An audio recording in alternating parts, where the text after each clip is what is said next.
కొంతమంది ఎప్పుడు సాకులు చెప్తారు. బెతస్సా కోనేరు దగ్గర ఒకడు ఉన్నాడు.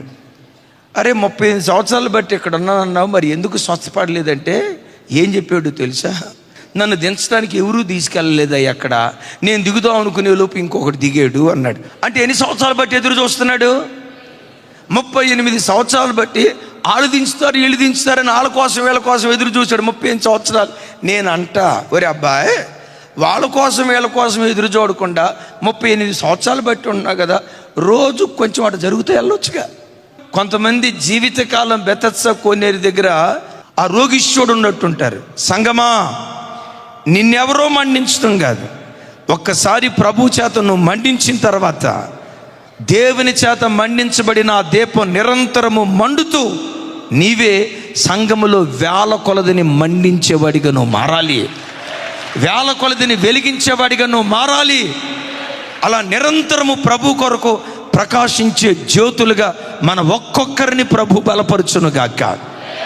పౌలు మహాశయుడున్నాడే, మొదట్లో పరిగెత్తాడు, మధ్యలో పరిగెత్తాడు, చివరికి ప్రాణాన్ని కోల్పోయే ఆఖరి క్షణం వరకు పరిగెత్తుతూనే ఉన్నాడు. ఆయన గుండెల్లో ఆసక్తి చావలా. దేవుని కొరకు బ్రతకాలి, దేవుని మార్గంలో నడవాలి, నా దేవుని కొరకు ఎలా జీవించాలని ఆ కసి మంట ఏనాడు సన్నగిల్లలేదు. అయితే ఇక్కడ ఒక మాట చెప్తాను, పౌలు ఇంత మండుతూ దేవుని సేవ చేశాడే. నేను మిమ్మల్ని అడుగుతా, పౌలును నిరంతరం మండించింది ఎవరు?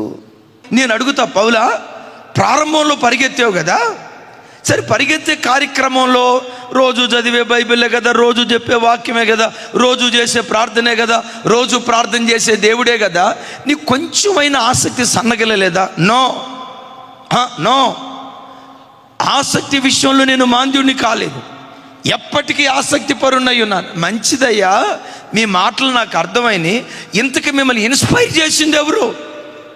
ఒక మాట చెప్పమంటారా? నాయకుడికి ఉండే లక్షణాలు.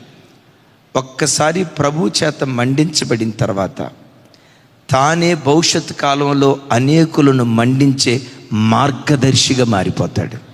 వాళ్ళు నన్ను మండించలేదు, వాళ్ళు నన్ను లేపలేదు, వీళ్ళు పట్టుకోలేదు, వాళ్ళు బలపరచలేదు, వీళ్ళు బలపరచలేదని 24 గంటలు నాయకత్వపు లక్షణాలు కలిగిన వాడు అనడు.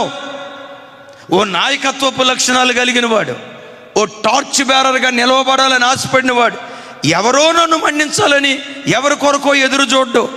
ఒక్కసారి ప్రభు చేత మండించబడిన తర్వాత తాను నిరంతరము మండుతూ అనేకులను మండించే టార్చ్ బేరర్గా, అనేకులను మండించే ఆశాజ్యోతిగా మారిపోతాడు.